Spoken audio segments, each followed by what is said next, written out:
که بعد شوهرم 4 روز بالا سرم شبان روز با چاقو وایساد برگشت گفت نه تو نباید بخوابی، تو الان بخوابی یا تو بخواب من بالا سر محاسب میکنم که جن میخواد با تو تجاوز بکنه. مثلا نمیدونم گفتنش درست یا نه، مثلا وحشتناک بهت حال میدادن. برگشت گفت بیا خونه، زن من نیست. من گفتم چرا باید بیام خونه که مژگان نباشه؟ این دستم خط خورد، اونجا هم یه آدم دراز کشیده بود. بله قشنگ معلومه. اینجا رو بیا ببین. پس مریم من عاشق شدم، تو رو خدا هر استادی میرفتید عاشقتون. آفرین دقیقاً. من دندون درد نداشتن ولی اومدم با من ارتباط برقرار کردن، به طوری به من حال داده بودن که اینجای دندونم اینقدر که درد میکرد میزد به اینجای مغزم. بچه از جن اصلا بچه تو نیست، به من اینجوری میگفت. بچه من اینجای پاشو میگه بغل میگم، میگفت بابا اینو پرت میگم، گفت تو بچه من نیستی، بچه جنی، بچه من نیستی تو. این وقت صدای تش عروسی تو همون که میومد، این یه دون تو خونه قبلی من که دخترم میشید. بعد پنجره خونمون سنگ پرتاب میکردم، من شروع میکردم من دخترم تو قرآن خوندن که مثلا اینا رو آروم بکنم، دیدم نمیده.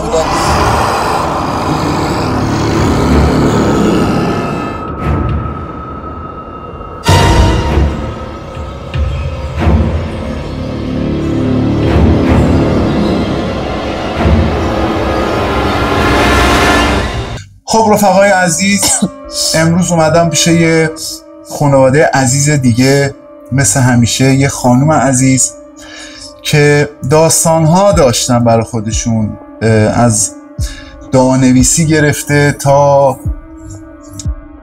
داستانهای ماورایی و تا مشکلاتی که واسه فرزندانشون به وجود اومده، تا مشکلاتی که توی زندگیشون به وجود اومده. یعنی همه راه ها رو رفتن، از احضار گرفته. حالتون خوبه؟ سلامتی؟ برای من تعریف کنید از اول از کجا شروع شد؟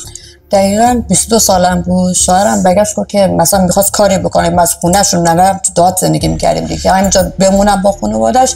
یه قرعه کشی گذاشتم، برنده شدم. برگشت گفت این پول بده دعانویسی یاد بگیر. منم کارم موزیکه، مثلا پشت میشم دختر اینو چیزا زیاد دارم که نباید این کارو می‌کردم. استادای انتخاب کردم، استادای مرد، البته 4 تا استاد مرد بود، 2 تا استاد زن بود.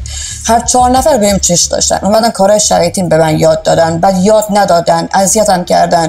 همونا شد که من دیگه تو زندگیم همش به مشکل برمیخوردم. این که بهتون یاد دادن واقعا یاد میگرفتم، چه نشینی کردم. به من گفت سر چه نشینی داره.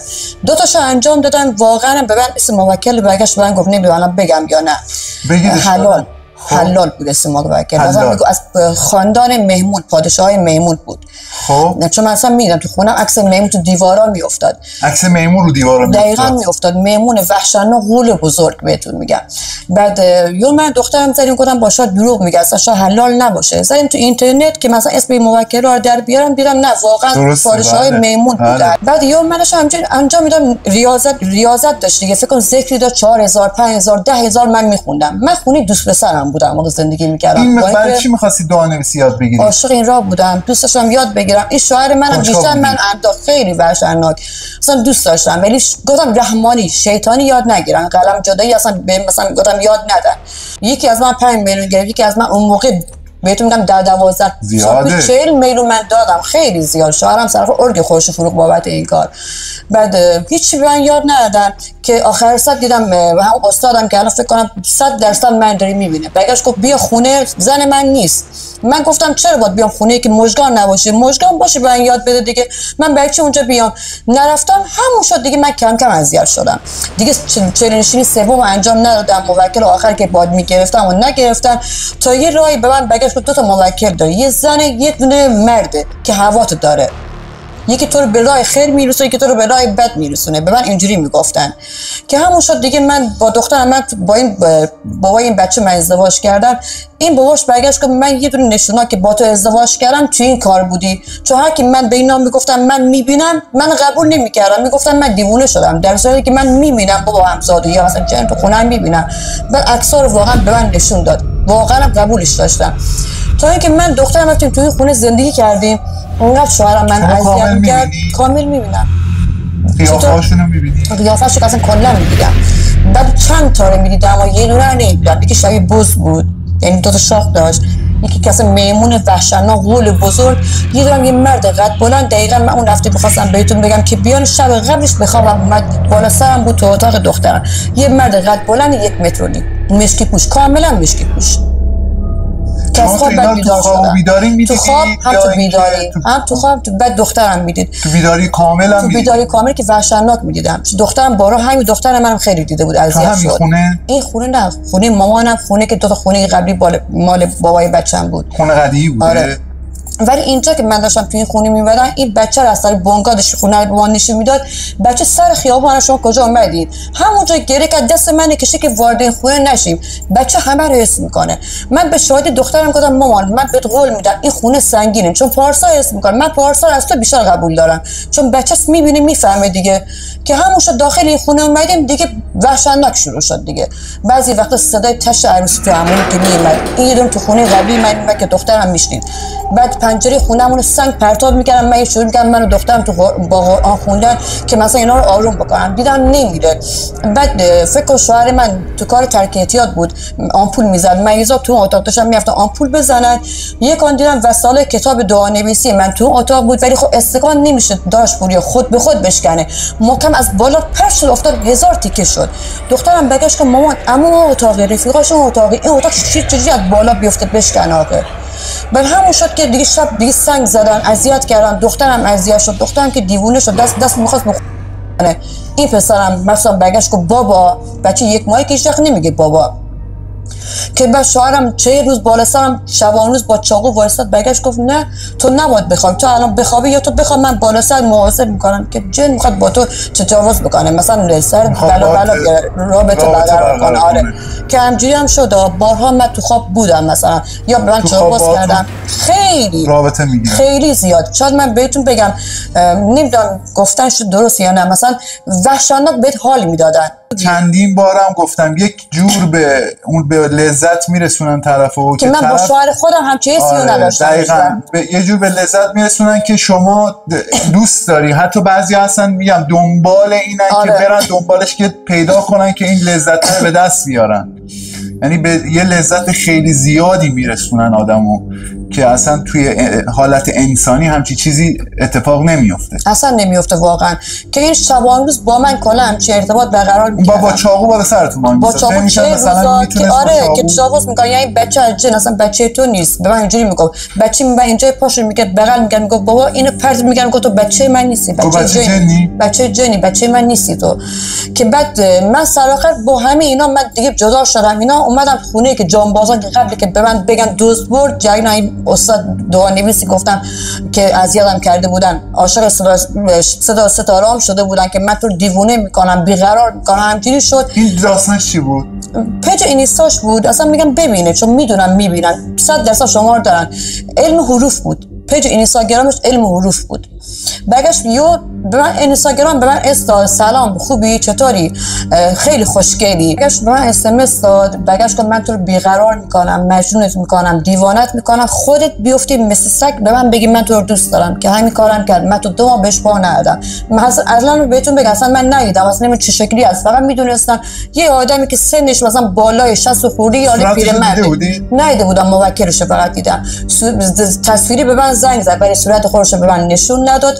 از پشت فقط یه موکل دیدم من که سیاه مانند. به دخترم بگشتم گفتم شادی پس یه چیزی بگم، من عاشق مرد شدم در صورتی که اصلا دوست نداشتم مثلا دنبالش برم، ولی یه چیزی داره من میکشونه سمتش. فکر کنم من تا خیابون میرفتم بهش SMS میدادم سلام آقای خوبی من دارم میرم فلان مغازه، در صورتی که من اینو ندیدم. کار خوشی کرده بود، کار خوشی کرد. بعد به من بگشت گفت که تو حرف منو گوش بکن، تو آسیب میبینی. گفتم چرا؟ خب منو که دیگه سمت تو هم. بگشت گفت نه وسایلاتو دزد میبره. بعد وسایل من دزد برد. من دقیقاً تون بهش زنگ زدم، تلفنش نداشتم، این سایه تصویری قطع می‌کرد. از کجا فهمید که وسایل شما رو دزد میبره؟ خودش به من بگشت گفت قبل اینکه آره. بعدش یهو وسایلتون دزد برد. وسایلام دزد برد همون روزی که دزد داشت اومد خونه. دزد خونتون رو زد؟ دقیقاً دوست پسری که از رفیقام بود. من همون روز پسر اونجا تو خونه من دقیقاً داشتم برخورد این چیزا میخوردن.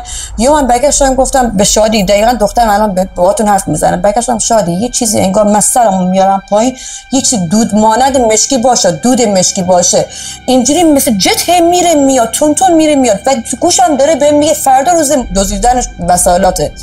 دخترم برگشت گفت پسرم خوابید و گفت مامان چیز بهت بگم، یه چیزی مشکی پوش عبا مانند رو به اینجا اینجوری داره من نگاه میکنه، روبروی منه، پس تو اینقدر نرو تو اتاق پیش اونا، پیش من وایسا. که همونجوری هم شد. این مقصودش این بود که به شما برسه. آره به من آسیبم بزنن لحاظ وسایلام، که من بهش گفتم استاد من مثلا سراش من استاد مثلا وسایلامو دزد گفت دیدی من بهت گفتم چون آدمای شیاطینی تو خونت راه دادی، عوضی شیاطین تو خونم راه دادی، من راه ندادم، تو که میدونی خب دزد یا شیطانه. موکل تو دقیقاً موکل تو خونم داد چون داراشپوری الان خونه من بسته است. خب عقل آدم چی میگه؟ من تک و تنها بچه‌م رفت تو خونه مامانم، تک و تنها نشستم فکر کنم خونه که دوز برد و وسالامو اصلا بادی نمیومد، یک آن تو حال نشستم دارم با گوشیم وای میام دارم یه باد خیلی خنک کلا به من خورد، باد نسیما.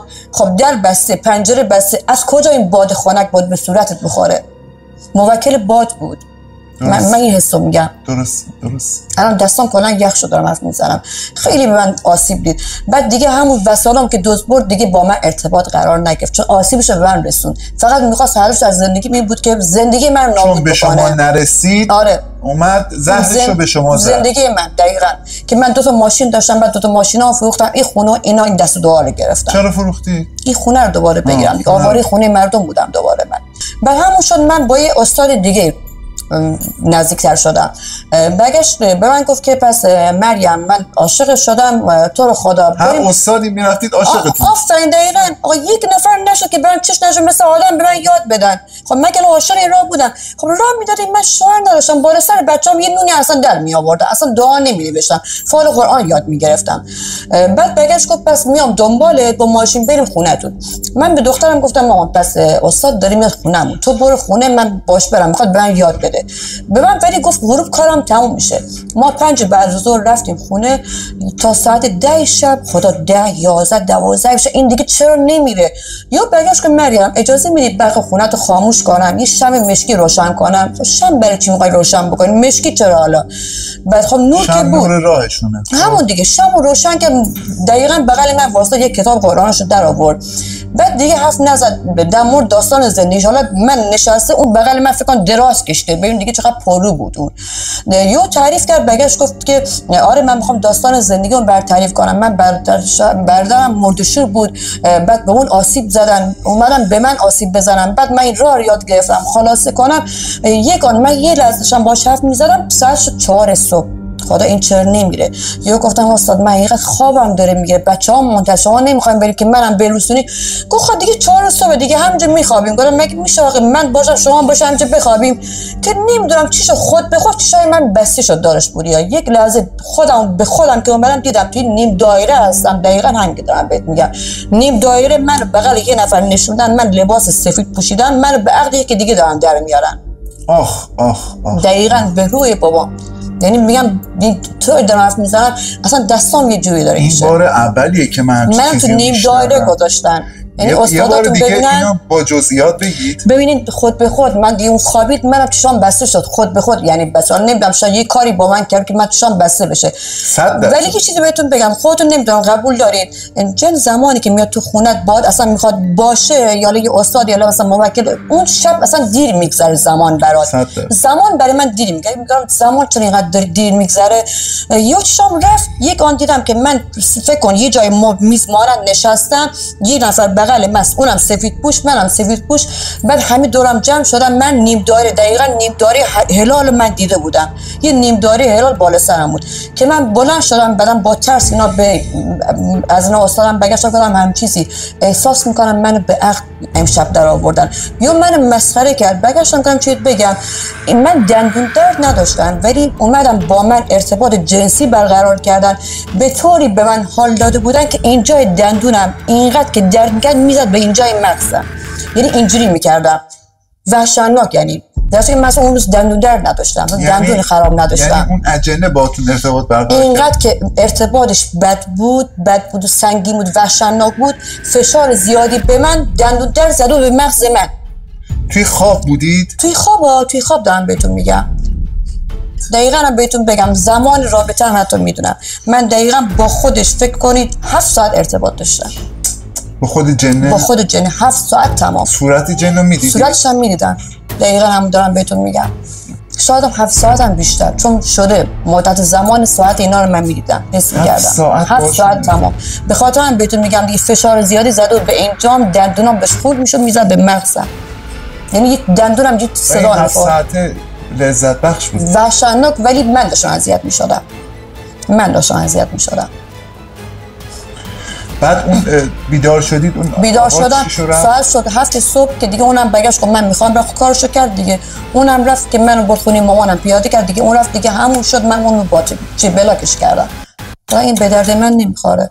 این بیشتر داره میاد به من مثل اونا اذیت میکنه. اون چون به من گفت با من کاری نکرده. به من گفت با من با دوست باشی، با من ارتباط برقرار بکنی، من تو اون چیزی که میخواید میرسونم. خب من دوست نداشتم با استادای خودم ارتباط برقرار کنم. دوست داشتم مثل آدم برم یاد بگیرم. راه درستشو بگیری.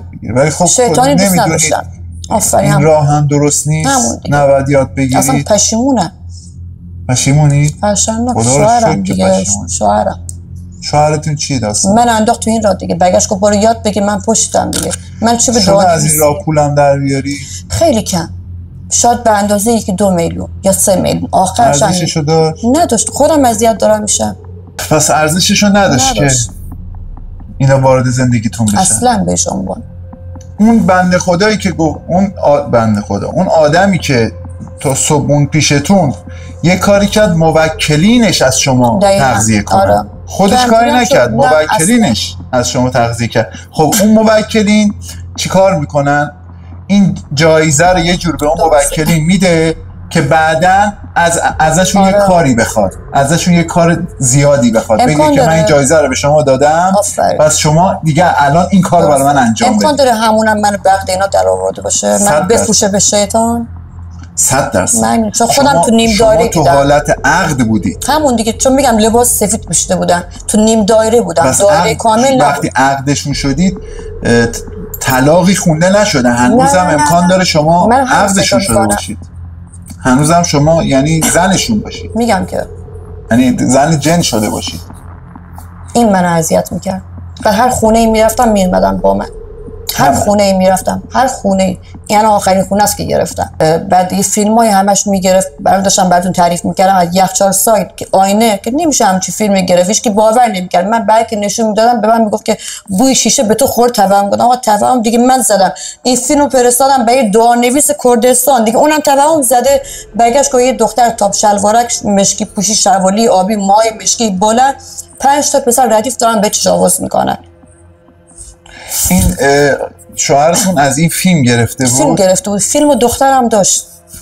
قشنگ معلوم بود؟ قشنگ معلوم بود. حتی دخترم الان باشه اینجا بهتون یعنی وایساد جلوی یخچال یخچال. حالا اینکه فکر کنم همونجا وایساد دختر من دقیقاً این فیلم دخترم گرفت. من گفتم با اون شاد دیوانه شده، شما ما نباشیم. تو یه فیلم بگی من خانم راست میگه نه که دخترم فیلم گرفت. بعد من دخترم نشست اینجا دیدم واقعا دقیقاً همونی که محتوا داشت میگفت.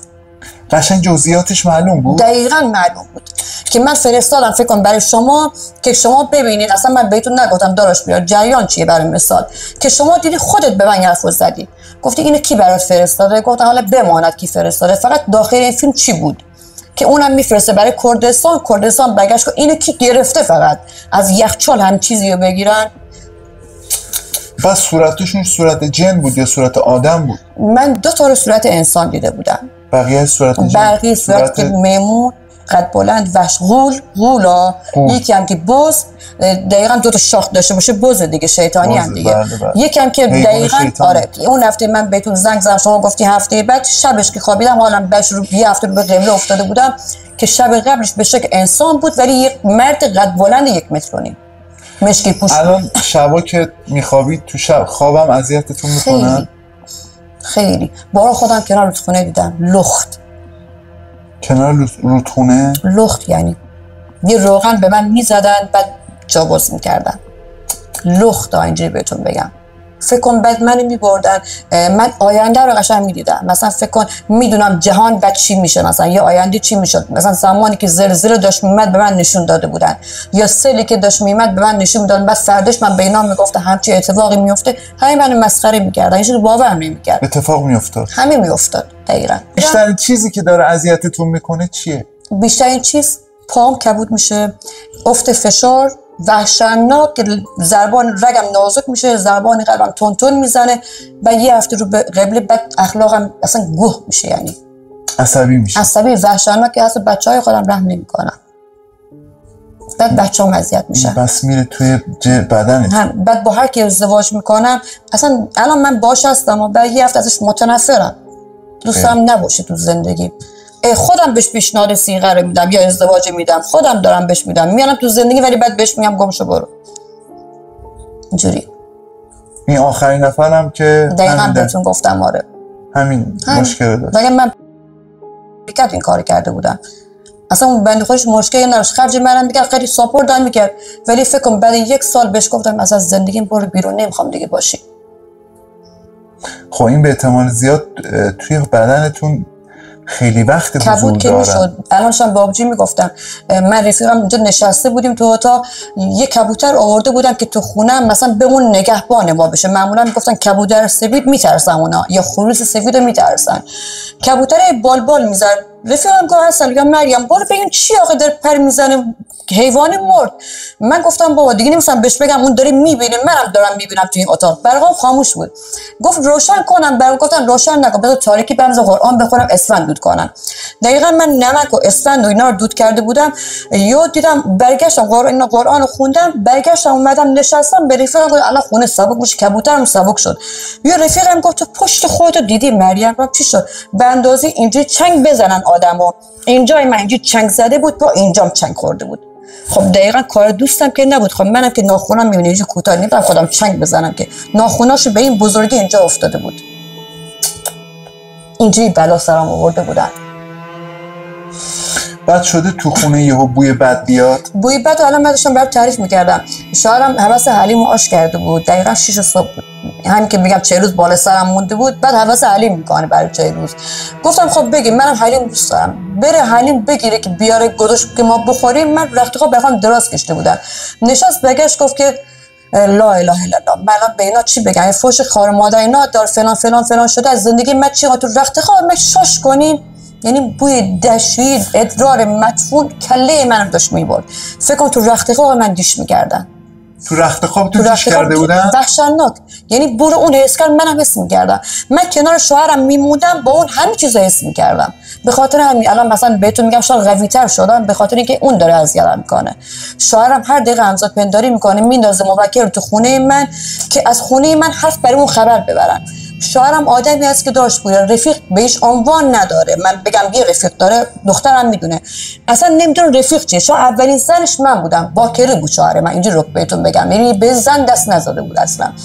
برگشت گفت کر، برگشت بهش گفت کر تو فکر می‌کنی من نمیدونم کجا داری زندگی می‌کنی؟ تو که من قبول داری، من با نظام اینا دست دارم. من شوهر من چیه؟ ببخش بچه‌ها کی حالا جنودش میگه، بچه‌ها به من خبر بردن تو ساختمان یاس داری زندگی می‌کنی.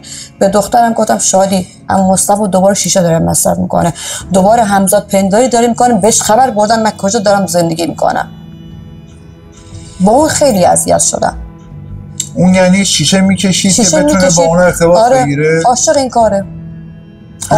همیشه پیج اینستاگرامش میگم به خاطر یه چیزایی نمیدونم اینستاگرام چرا پیدا قبلی که شما بیان اصلا تمام زندگی ماش گره میخورد که شما نیان. فقط حتی تو اس ام اس بگم داشت با اینا کاری میکنه که شما نیان.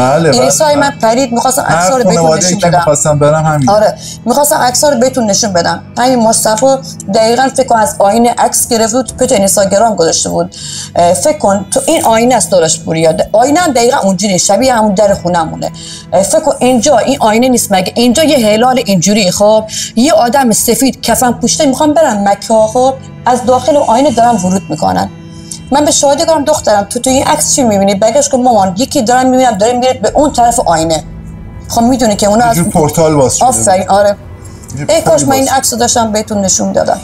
میخواستم بگم که باهاتون ارتباط برقرار کنم، بهتون نشون بدم همه چیز پاک شد که اصلا من اینا رو بهتون نشون ندم. وگرنه خیلی عکس تو گوشیم داشتم.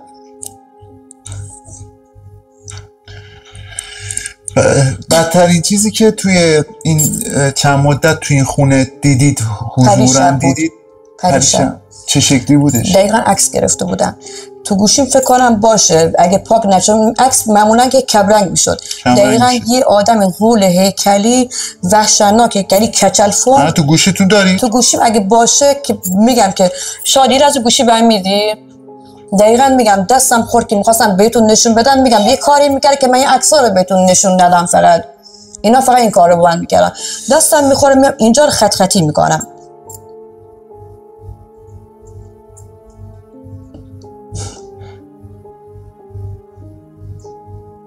الان اینجا شاید شما چی متوجه نشین، ولی اگه بخواین دقت بکنین این دستم خط خورد، اونجا هم یه آدم دراز کشیده بود. بله قشنگ معلومه.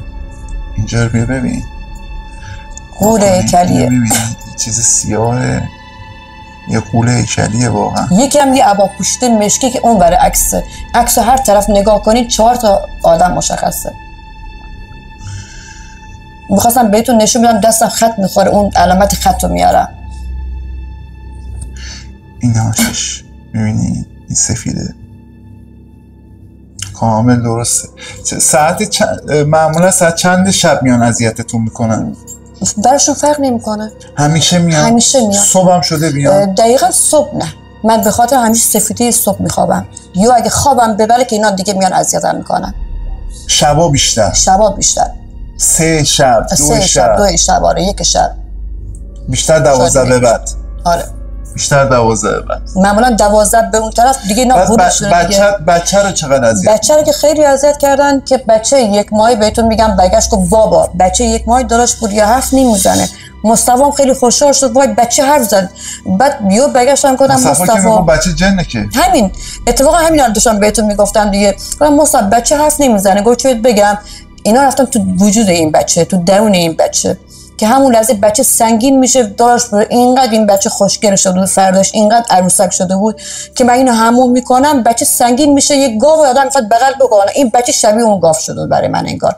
به همون لحظه من قرآن خوندم، بچه قرآن کتاب پاره کرد انداخت پرتش کرد. که لحظه من نشستم رو مبل به دخترم گفتم دختر شادی بلند شو فقط بریم خونه خاله مشید، من برم یه دعا نویسی، یه دعایی برای این بچه بکنم. که این لحظه من رفتم روی این مبلم به اندازه این ناخن اینجوری خط کشیده بودن. صحبتم با دخترشون بکنیم اول، بعد من یه ارتباط با اسپریت باکس بگیرم.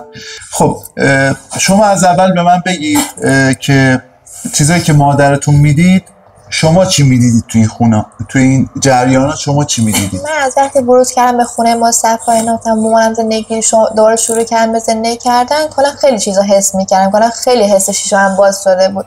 من تو خونه مثلا مصطفی یه مورد تو شیشه افتاده بود، برایش گفت که من میخوام یه دوربین بزنم تو خونه که ما خود مادرشامو ببینیم. من گذاشت؟ آره من خیلی موقع کم مصطفی رو قبول داشتم تا یه مدت دوربینی که گذاشت تلویزیون رو گذاشت تو اتاق من که مثلا من از دوربین ببینم و اینا. و یه شب من صبح بود، دمدمای صبح بود که یهو دیدم که تو تلویزیون یه چیزی روشن، کلا تاریک بود، یه چیز روشن بود. یه دقت کردم گوشی من براتون عکس بگیرم، یه پیرزن بود دقیقاً بغل ویترین بود، رو سرش قشنگ بسته بود پشت موهاش، بعد یه لباس گلگلی پیراهن بلندم پوشیده بود. بعد من صبح شب مامانم نشوندم، مامانم مثلا گفتم با این واقعا پیرزنه، که همین عکسو به دوستام نشون دادم، همین مثلا دیده بودن اون یه پیرزن بود، درسته که ما از خونمون هیچ پیرزنی نبود. که بعد دوباره ما دیگه مصطفی گفت که مثلا بچه‌ها اذیت میشن، خونمون رو کلا عوض کرده. مصطفی یه مدت رفت شفا، باباش انداخت شفا چون خیلی دیگه دیوونه شده بود، این انداخت تو شفا. بعد دوباره مصطفی که میاد قرصای مصرف میکرد که اون قرصا مثلا باهاش به مصطفی کلا مثلا تکونش میدن، هیچی حس نمیکرد، همش خواب بود، کلا خونه میترکید حس نمیکرد. بعد ما یه شب من و مامانم خیلی خونه برام ما سنگین بود، من الان خونه خیلی برام سنگین شده، مثلا حس میکنم همین خونه همین الان مثلا تا الان که خونه بودم حس نمیکردم هیچی، الان خیلی خونه سنگینه برام، حتی نمیتونم حرف بزنم. که بعد ما رفتیم اون خونه، یادم توی اتاق کلا مثلا به پنجره حس سنگ پرتاب میکنن، بعد تو همون یهو مثلا صدای تشت و نمیدونم صدای دست و جیغ و اینا میومد. تو همون صدای جشن میومد. داره همونجوری که شما گفتید صدای جشن، صدای جشن خیلی میومد. بعد مامانم گفت که مثلا نترس پارسا رو بخوام. من پارسا رو گفتم رو پام، دقیقا پارسا اصلا نمیتونستم تکون بدم. پارسا جوری بود که خیلی برام سنگین. مثلا مامانم گفت مامان پام خیلی درد در شده که مثلا پارسا هیچ فکر کنم 5 ماه 6 ماه بود، خیلی هم سنگین نبود، نمیتونستم تکونش بدم. مامان اصلا نمیتونم تکونش بدم تا ماه دیگه سوره خونی فلان. مثلا من دیگه بعد فرداش شد که من گفتم تمام به دایم بگم به دایم مثلا اینجا بمونه که تا دایی رضا میاد. که بعد من گفتم مثلا دایی من میترسم به خاطر من بیا تو این خونه بمون. که اون که میاد اونم یه چیزایی میری، بعد دایی مثلا یه چیزایی حس میکنه ولی نمیخواست مثلا ما رو بترسونه، به ما نمیگو. که یه شب دایی میاد دقیقا وسط من و مامان میخوابه، مصطفی بغل دایی میخوابه. که بعد من همچنین تو گوشه داشتم فکر فیلم میدیدم، اون فیلم ترکی داشتم میدیدم، یه دایی گفت که یه چیزی میگم نترسین. بعد گفتم که چی شده؟ اون گفت که تو رو چکار اون بعد. بعد من علیک یه نیم نگاهش هم نگاه میکردم که به مامانم گفت که وای رضا میبینی واقعا تو هم. بعد من گفتم که چیه مامان؟ که برگشتم دیدم واقعا بالای سرم یه خنجره، یه مثلا سایه خنجر افتاده بود. آره بالای سر تک سرفه های شما میدونستی از اینه؟ خب که خنجر افتاده بود.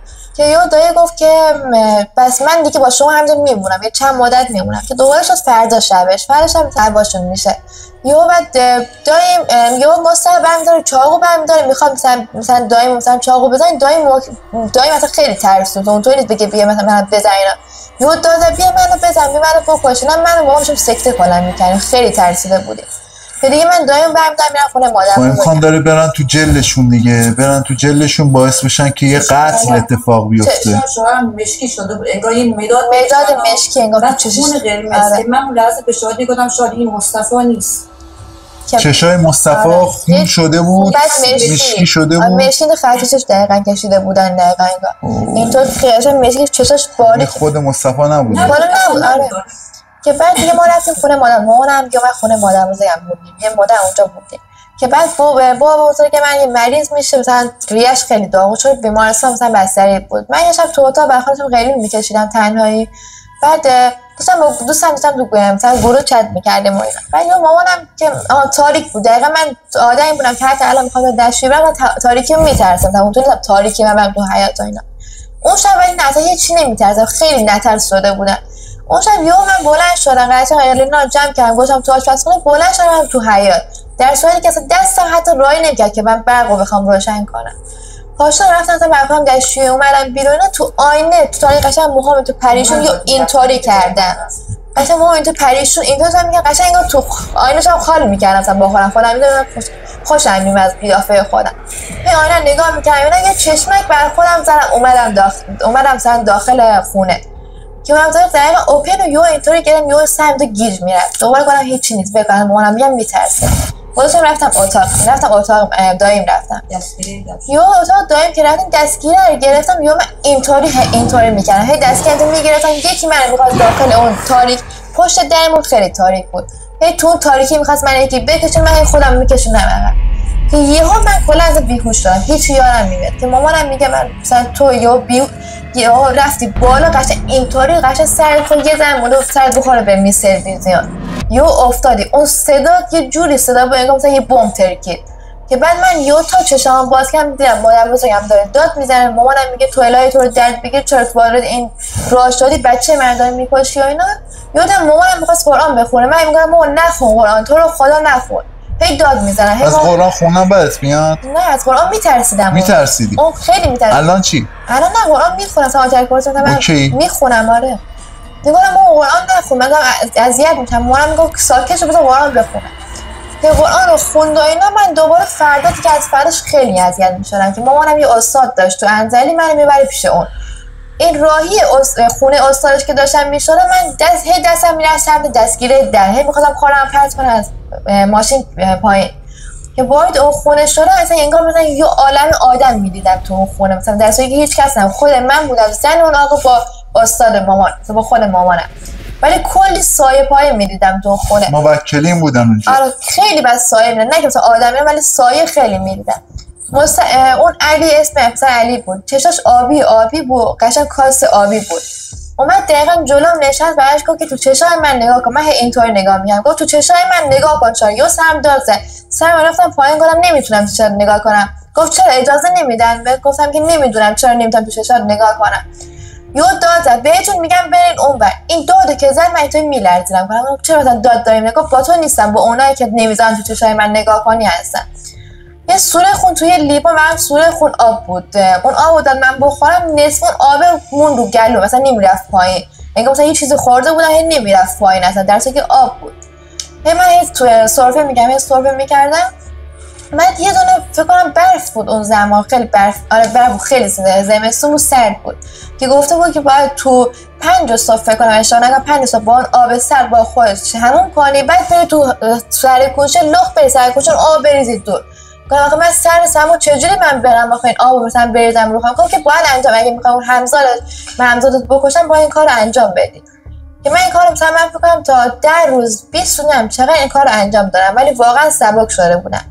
تا این مدت دوباره من هیچ حس نمی‌کردم تا یه شب من میرم خونه دوستم سمت لیفشاگر میرم خونه اونم فکر کنم این موضوع برای پارسال دقیقاً مثل جدیدنه رفتم خونه اون دوستم که بعد اون دوستم عید بود پارسال بهش گفت که من میخوام برم خونه عموی مامانم تو هم بیا با من بریم. ما میریم اونجا فکر کنم بعد از ظهرم بود ساعت 2-3 بود اگه اشتباه نکنم میریم اون خونه قشنگ اون خونه که پسر عموی دوست مامانم معلول بود ولی اون طرف معلول بود جن اونو زده بود قشنگ مثلا معلول بود بعد اون جن زد حالا معلول میشه خیلی دیگه مثلا در سردی میشه که نمیتونه حرف بزنه هیچی نمیتونه ببینه. من اون طرفو که دیدم قشنگ انگار خونه دور سرم میچرخه به اصل کنم مثلا تو رو خدا فقط از اینجا بره من نمیتونم طاقت ندارم. گفت که چرا از مثلا اسم پسر یاد احمد چی بود گفت از این میترسی هیچ کاری نداره بابا اینو جن زده. تا این حرف جن رو که گفت جن اینو زده کلا من همونجا یه چشام سیاهی رفت. دوباره قش کردی؟ قش نکردم فقط چشام سیاهی رفت همونجا نشستم گفتم خاله آبغند برام بیار هیچی نمیتونم ببینم. اینا پاشدن ترسیدن. بعد مامان دوستم گفت که اصل تو اینا بردار برو خطرناکه. بعد من تو راه بر اصل که ترکم اصل گفت که واسه همینه تو اینطوری شدی دیگه بس تو مثلا همزاد داری این همزاد مثلا اون جن رو حس کرده. بعد اون خونه‌شو خیلی قبرستون بود اون طرف خونه‌شو ما همیشه ساعت 12 اینا مثلا از ماسول میرفتیم خونه من اون مثلا قبرستون یه حس خیلی سنگینیه به دست میاد. مرسی از توضیحاتت. خب یه ارتباط بگیریم ببینیم که اوضاع از چه قراره. چند تا سوال بکنیم ازشون چون مطمئنیم اینجا هستن. یه نشونه‌ای به من بدید. اینجا هستید؟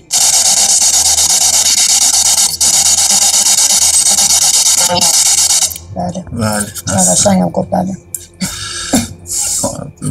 وجودشون هستش اینجا. بله. چند تا هستید اینجا؟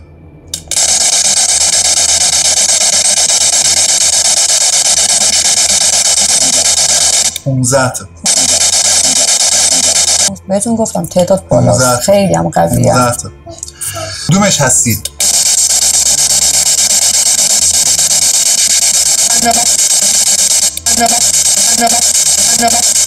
عجمی. من عجمی شنیدم. عجمه؟ آره. شما چی شنیدید؟ عجمه. آره. یعنی قوی هن؟ خیلی قوی هن. قوی هن. اسم هستیتون چی بود؟ مریم. شناسنامه مریم. اشکال نداره بگیم. نه میراد نداره. آیا با مریم آیا عاشق مریم هستید؟ آیا عاشق مریم هست؟ میخوام اصل کاریتون صحبت کنه همونی که با مریم ارتباط میگیره عاشق مریمه؟ بودم عاشقت بوده. خب الان دیگه عاشقش نیستی یعنی دیگه کاری باش نداری؟ این دیگه هست که عاشق مریم باشه؟ ساین از جونش که از این خانواده برید.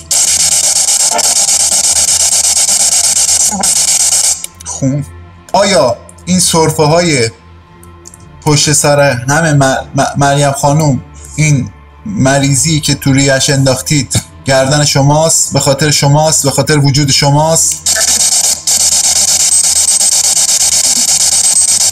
بچه رو شما دارید اذیت میکنید؟ آیا جلوی چشم بچه شما ظاهر میشید میبینه بچه شما رو؟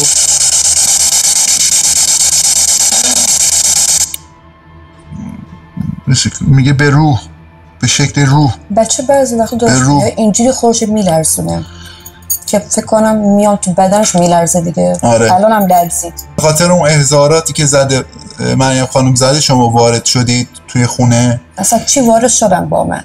به خاطر اون احضارات بوده؟ درسته به خاطر طلسمه. با من بیا شما. باشه. کدوم اتاق بیشترین سنگینی داره؟ بیشترین اتاق این اتاق خواب که من اینجا من پیش بچه‌ها میخوام. این اتاق خیلی سنگینه. سنگینه. سر من میشه در گرفت. شادی شما اینجا نیا. همینجا بگید. به خاطر احضارات و طلسم بوده که وارد این خونه شدی. آیا تو این اتاق هستید؟ حضورتون الان تو این اتاق هست؟ بله. این اتاق خیلی سنگینه. سنگینی این اتاق به خاطر وجود شماست. از توی آینه ها رفت آمد میکنید.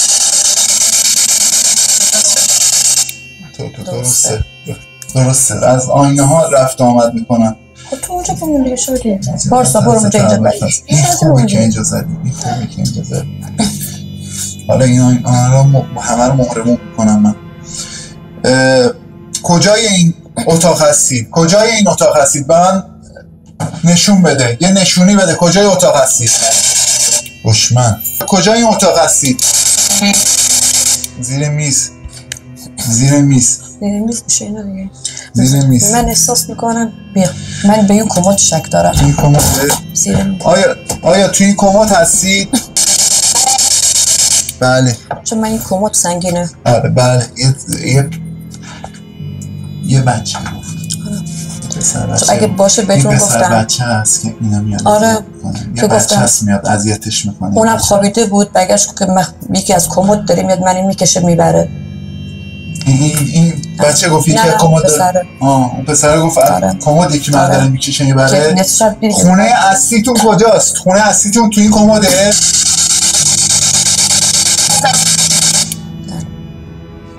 آره. خب تو این کمد چی داره که شما تو این کمد هستید؟ برای چی تو این کمد زندگی میکنید؟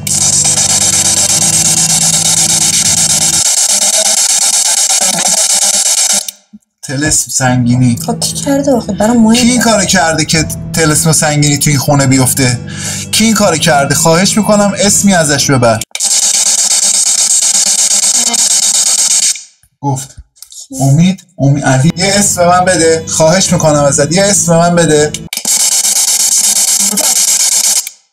فرهاد کی آخه؟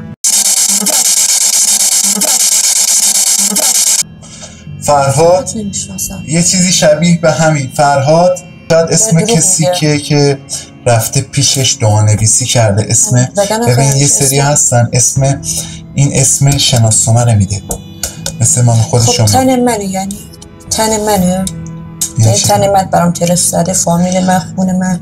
آیا بذار درستش رو بپرسم. آیا طلسم از طلسم خونی مریم خانم بوده؟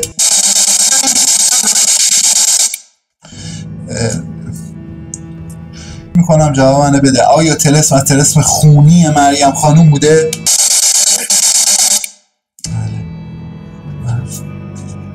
طلسم خونی شما بوده که وارد بدن شما شده. من به یک شک دارم ولی نمیخوام اسمش رو بگم. گفتش که سوال دیگه بگید بپرسم. سوال دیگه نداری؟ رفت بشن همین. خب بچه ها نجات بدار کنه. خب. ارتباطمون رو گرفتیم. کامل متوجه شدیم داستان از چه قراره و برای چی بوده.